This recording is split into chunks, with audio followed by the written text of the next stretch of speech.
มอยสุงค่ะเมื่อได้เป็นวันที่15เดือนธันวาคมที่5ปี2026ในตอนได้เข้ามาถ่อมด้วยเกี่ยวกับไปลองคิวบาตั้งฝ่ายลงปองจึงเลยออกมาเปิ้นเผาลาดว่าน้ำมันติในเมืองนั้นหมดเสียงยาวปยก็เข้ามาถ่อมมาเลยเพี้ยนด้วยเกี่ยวกับเลยลองว่าปัญหาปฏิฆาตวงการคิวบาไหลตั้งอเมริกันนั้นแต่มีมาเจ็มเมอไหลย้อนก็เปิดสั่งแลย่าเฮ็ดหามจึงไหนไหลเจ็มจังไหนค่ะเนาะออนดับเปิ้นได้ก็เข้ามาถ่อมด้วยข่าวเงาก่อนค่ะ เมื่อวันที่13เดือนธันวาคมที่5ปี2026ในมีข่าวงามออกมาว่าพ้องลงฝ่ายแห้งทาดแล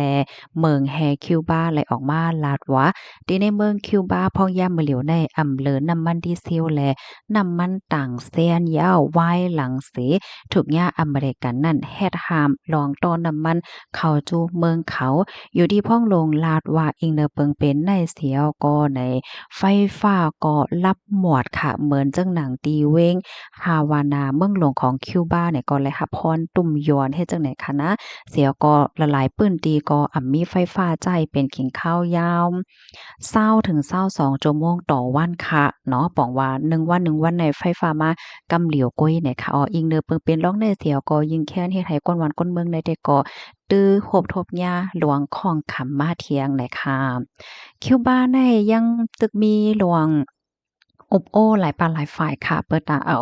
แห้งทาดต่างตีต่างตั้งเข้ามาจังได๋นั่นน่ะเนาะก้วยกาว่าอิงเนอคันน้ำมันโลกเนี่ยก็ซ้ำปรุงสูงขึ้นมาเนาะวายหลังเสปางตึกเป็นตั้งป้อนวันออกกลางวงกลางอเมริกันอิสราเอลและทางอิหร่านค่ะอิงเนอลองตั้งจังได๋เหี่ยวก็ยิงแค้นเฮ็ดให้ตึกเคิกดอกคิวบาเถียงเฮ็ดจังได๋ค่ะอ้อคิวบาลาดว่าเปิดหาบกูก็ดีอันคล้ายๆน้ำมันปั่นเขาเฮ็ดจังได๋อ้อ เพราะว่าเฮาคามาด้วยเหมือนจังหนังเม็กซิโกและดั้งเวเนซุเอลาใน2เมืองในค่ะก็ยามเป็นเมืองที่อันเอาน้ำมันเหี่ยวก็ส่งขายปันเขาจังได๋ค่ะอ้อนี่ก็อำไลส่งแห้งทัดน้ำมันกว่าตีเมืองเขาในเถียงเหย้าในค่ะเนาะวายหลังเสจอมจึงทรัมป์ไล่ออกเปิ้นแผ่เมื่อวันที่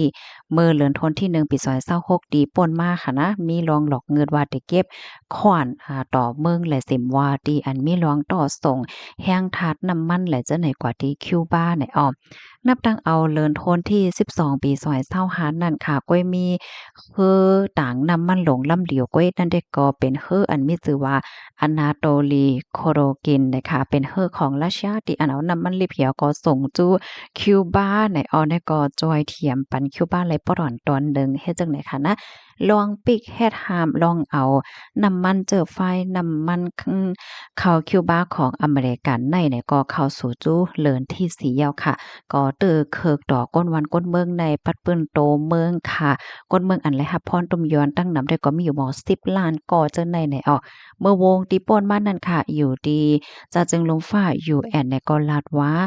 ลวงอันอเมริกันปิกเฮ็ดหามคือต่างน้ำมันเข้าจูคิวบาจังไหนในไหน มันผิดปักเปิงเนี่ยเนาะปยกรัฐว่ามันเป็นรวงเฮ็ดหามสุนไหลในการปกป้องก้นวันก้นเมืองของคิวบานั่นน่ะเนาะปยกตึกเคิกปาลองอยู่สร้างกินเศร้าของก้นวันก้นเมืองว่าที่เป็นฝ่ายอาหาระตั้งกินฝ่ายการเรียนการสอนฝ่ายโรงยาฝ่ายการฝ่ายงานป้าเจ็มฝ่ายป้าอยู่หลีว่าสังว่าเจ้าในเนี่ยอ้อคอมเมนต์ตอนในคาลิปีมาที่ห้องการข่าว Reuters ออกไว้ค่ะ อันนี้ก็เป็นตอนหนึ่งเนาะกับในเฮาค่ะสมาหับถ่อมด้วยเที่ยงตอนหนึ่งเนี่ยค่ะเอาว่าปัญหาปฏิฆาตวงกลางคิวบาและดั้งอเมริกันนั่นไหนมันมีมาจากเมื่อไหร่ไหนเลยฮู้ว่ามันมีหักเหงามาในหึงนานหนายาวเฮ็ดจังได๋คะอ้อเนาะ เบิ่งลงมันได้แต่ก็เหมือนเจิ่งว่าน้ำมันอันว่าในก็เหมือนง่ายสายเลือดใหญ่ของป้ายมักมีของคิวบาเนี่ยค่ะแลลองตั้งที่อันเจอเขามีปัญหาปะติขัดกันต่อบ่ถึงวันเบิดในถึงขั้นที่มีลองปิกเฮ็ดหามคือต่างน้ำมันว่ามันก็คอมคาดว่าสังว่าจังได๋ได้ก็เงางามมันเป็นจังไหนเนี่ยว่าข้อที่หนึ่งค่ะลวงป้ายวนในมันเหมือนกันเฮ็ดจังได๋ค่ะอ๋อ ปัญหาปฏิคัดอันใดแต่มี มาจะเมื่อปี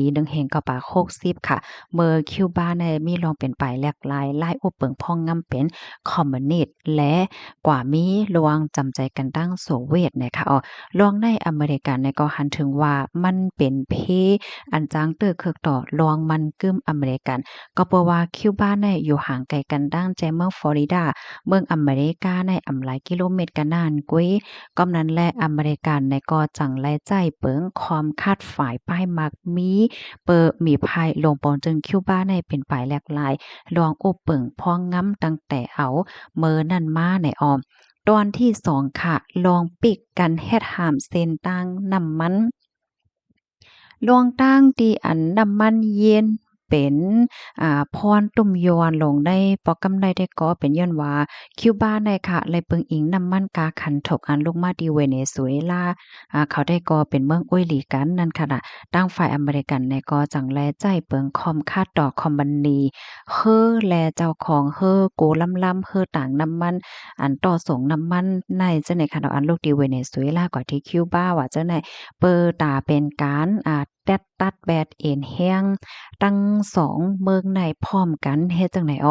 กำไดมาเที่ยงค่ะอเมริกันค่ะก็มีลองเยื่องอ้านไทยมีพี่ให้ลงบอนจึงคิวบาเนี่ยค่ะขาดแคลนลวงแห้งทัดเหมือนจังว่ามีแห้งทัดกลุ่มทนเป้งป้อใจตื้อที่ในวันในเมืองเปิ่ตาให้ป้ายมักมีในไหลกึดจางปันการปันงานเหถึงดีเป็นมาลวงก้นวันก้นเมืองเป้งป้อห่านใจายเสียวก็ออกมาในฝั่งห้างลองเป้งป้อห่านใจดอกลงปอนจึงเสียวก็ถึงตีจางเป็นมาลงเป็นไปแหลกหลายฝ่ายตั้งการเมืองเฮ็ดจังได๋กำไดมาเที่ยงตอนที่3ค่ะสายไหงเงาลายพองยามมื้อเหลียวในเลือนโทนที่หาในก็เตเลยว่ายิงแค้นตื้อมีหลวงเคียงเคียงมาเฮ็ดจังไหนค่ะมื้อเหลียวคิวบาในคบทบยาหลวงของขำไฟฟ้าใกล้ๆรับหมวดหลายปอกหลายกำค่ะปยอก้นหวานก้นเมืองก็ตาเดกว่าเทียมน้ำมันก็ไล่ไปหึงจังได๋เนาะหึงได้หึงว่าก็เปอว่าน้ำมันก็มันมีกลุ่มทนปิงปอจังได๋นั่นน่ะเนาะ เพราะว่าเฮาขามาด้วยโฮมๆได้ก็ได้อันเฮาขาหันอยู่พ้องย่ามมาเหลียวได้ก็มันเหมือนจั่งว่าเปิ้นเอาป้ายมักมีในมาต่อสู้กันเฮ็ดจั่งใดตั้งฝ่ายอเมริกันเนี่ยก็คัดใจปิกเฮ็ดหามเส้นต่างไปมักมีเหมือนจั่งว่าปันน้ำมันเข้าสู่จูคิวบาค่ะเปิดตาบีบให้ลงปอจึงคิวบาได้ยอมเสียก็มีลองเป็นไปแลกลายการพ้องงำเฮ็ดจั่งใดก้อยกะว่าพรตุ่มยอนอันเตื้อเคิกแข้งหนาบ่เหลียวได้ซ้ำเป็นก้นหวานก้นเมืองอันว่านั้นยาวน่ะค่ะข้อมูลตอนนี้ก็คาลิปีมาที่ห้องการข่าว CNN ห้องการข่าวร้อยเตอร์ห้องการข่าว AP ต่างไว้ในพี่น้องค่ะรับถมยาวหันเทินจังหือพ้องค่ะข่าวเงาเกี่ยวกับเรลองในปื้นตีวันเว้งอันพี่น้องใครอยู่นั่นใน1วันในไฟฟ้ามาหมวกหลายชั่วโมงค่ะโอ้ลาในกันหลายค่ะนะเพราะว่ามาด้วยที่คิวบามื้อเหลียวได้ก็1วันใน20ถึง22ชั่วโมงแน่มีไฟฟ้าใจว่ามันป๋องวัน1วันในมาแก้มแง่เนาะ1ถึง2ชั่วโมงว่าสังว่าจังไหนแก่เนาะค่ะยินจมูกก็ดีรับถอนปันแห้งค่ะเหมยสูงค่ะ